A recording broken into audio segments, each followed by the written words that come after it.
Hi అండి. 'గాథలి' కథ మీకు నచ్చుతోందా? నచ్చితే వీడియోని లైక్ చేయండి. ఒక చిన్న కామెంట్ పెట్టండి.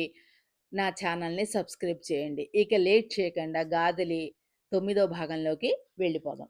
మరెవరక్క నిస్తేజంగా అడిగాను. 'తేజ' అంది. ఒక పెద్ద విస్ఫోటనం జరిగినట్లు అనిపించింది మనసులో. తేజ, తేజానా? ఎలా తేజ ఎప్పుడు నేనంటే ఇష్టమని చెప్పేవాడు. మరి అక్కతో ఇలా ఎందుకు చేశాడు? పైగా అక్క ప్రేమించింది మరొకరిని.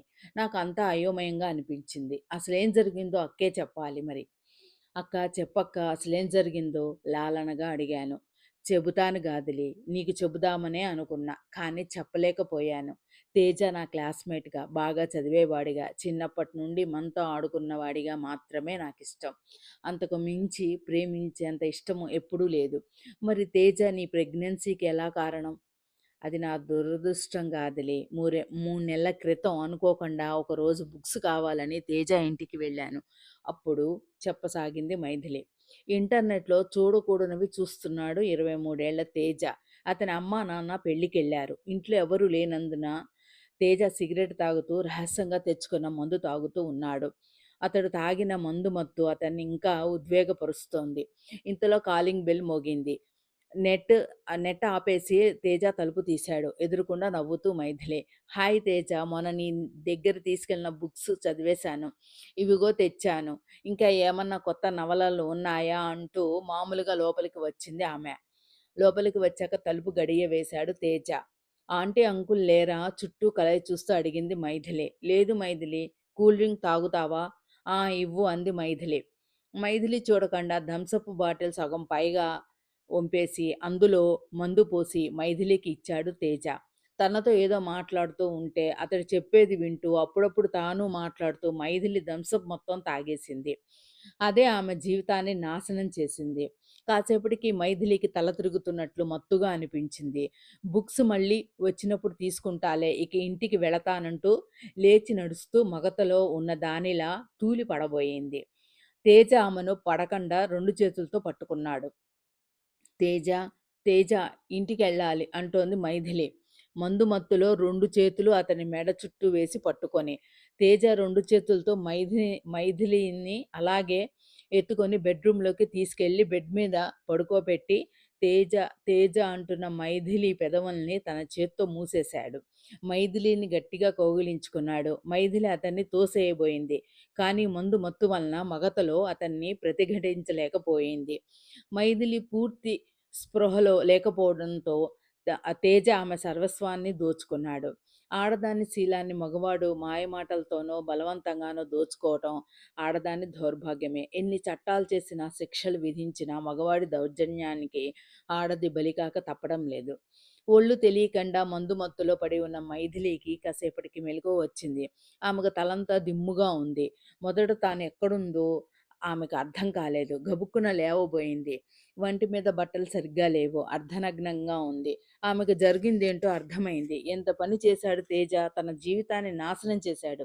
ఛీ! ఒంటరిగా వీడి దగ్గరకు వచ్చి దిద్దుకోలేని పొరపాటు చేశాను అనుకొని ఏడుస్తోంది మైథిలి. ఇంతలో తేజ బాత్రూమ్ నుండి వచ్చాడు. అతన్ని చూస్తూనే ఎందుకు నా జీవితాన్ని నాశనం చేశావంటూ ఏడుస్తూనే చెంప పగలగొట్టింది మైథిలి. కూల్ కూల్, నేను మందు తాగుతూ ఉన్నప్పుడు రావడం నీ పొరపాటు. సరే, జరిగిందేదో జరిగిపోయింది.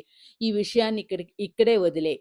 నువ్వు ఎవరికైనా చెప్పావో నీ పరువే పోతుంది. నేను మగవాణ్ణి. నువ్వు నా మీద నింద వేస్తే మా ఇంటికొచ్చి నీవే నన్ను రెచ్చగొట్టావని చెబుతా అన్నాడు తేజ. మైథిలి బట్టలు సరిగా వేసుకొని ఏడుపు మొహంతో అక్కడి నుండి బయటపడి ఇంటికి వచ్చి స్నానం చేసింది. మనసులోనే కుమిలిపోతూ రోజులు గడిపింది. తర్వాత మైథిలికి నెలసరి రాకపోవడం, నీరసం, వికారం ఏవి సహించకపోవటం ప్రారంభమైనాయి. దానితో ఒకరోజు అన్నం తింటూ వాంతి చేసుకోవడంతో ప్రెగ్నెన్సీ బయటపడటం, అబార్షన్ చేస్తూ క్రిటికల్ అయి గర్భసంచి తీసేయడం జరిగింది. మైథిలి ద్వారా సంగతంతా తెలుసుకున్న నేను నివ్వెరపడ్డాను. తేజ ఎటువంటి వాడో, చిన్నతనంలో ఏం చేశాడో అక్కకు చెప్పాను. అక్క ఆశ్చర్యంతో నోరు తెరిచింది. నిజమా గాదిలి? అయితే వాడు చిన్నప్పటి నుండి చెడు వ్యసనాలకు అలవాటు పడ్డాడనమాట. ఛీ! అంది విరక్తిగా. అక్క, మరి నువ్వు ప్రేమించినదెవరు చెప్పు? పోనీ అతను నిన్ను చేసుకుంటాడా? ఆశగా అడిగాను. అతడు లైబ్రరీలో పరిచయం గాదిలి. ఎప్పుడన్నా లైబ్రరీలో కలుసుకునేవాళ్ళం. ముందు తానే నన్ను ప్రేమిస్తున్నానని చెప్పాడు. తర్వాత ఇద్దరం సినిమాల్లోనో, పార్కులోనో, షాపింగ్‌లోనో కలుసుకొని మాట్లాడుకునేవాళ్ళం. మా పరిచయం ప్రేమగా మారింది. పెళ్లి చేసుకుందాం అనుకున్నాం. ఇంతలో నేను తేజ కామానికి బలయ్యాను. ఆ విషయం అతనితో చెప్పాను. అప్పటినుంచి నాతో మాట్లాడడం, కలవడం తగ్గించాడు. "నువ్వే చెప్పు. నాకు జరిగిన అన్యాయానికి నన్నోదార్చని వాడు, నాకు జన్మలో పిల్లలు గూడా పుట్టరంటే నన్నెలా పెళ్లి చేసుకుంటాడో" పేలవంగా నవ్వుతూ అంది అక్క. "ఉంటారక్క. పెళ్లి చేసుకున్న సహృదయులు ఉంటారు. నువ్వు దిగులు పడి ఆరోగ్యం పాడు చేసుకోకు. ఓ 6 నెలలు రెస్ట్ తీసుకో. తర్వాత ఏదైనా జాబ్‌లో జాయిన్ అవ్వు అక్క. టైమ్ పాస్ అవుతుంది. మనసు ప్రశాంతంగా ఉంటుంది" అన్నాను నేను.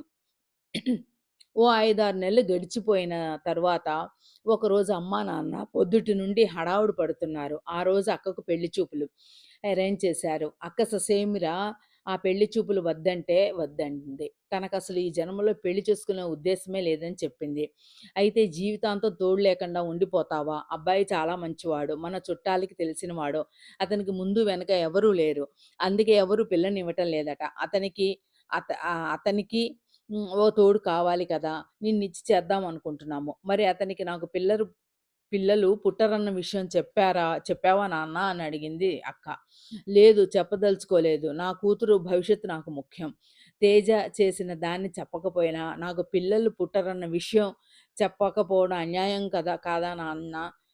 ఇంకా నువ్వేమీ మాట్లాడక సాయంత్రం పెళ్లి చూపులకి రెడీ అవ్వు మైథిలి అన్నారు నాన్న. అక్క మౌనంగా ఉండిపోయింది. సాయంత్రం 6 గంటలకు పెళ్లి చూపులు. మధ్యాహ్నం 1 గంటకు భోజనం చేశాక పెళ్లి చూపులు కదా! బ్యూటీ పార్లర్‌కి వెళ్ళి వస్తానంది అక్క. అలాగే తల్లి తొందరగా రా అన్నారు నాన్న. అక్క హ్యాండ్ బ్యాగ్ తీసుకొని తొందరగానే వస్తానని చెప్పి వెళ్ళింది. నేను, అమ్మ భోజనాలయ్యాక వంటలు నీట్‌గా సర్ది ఇల్లంతా కూడా నీట్‌గా సర్దాము.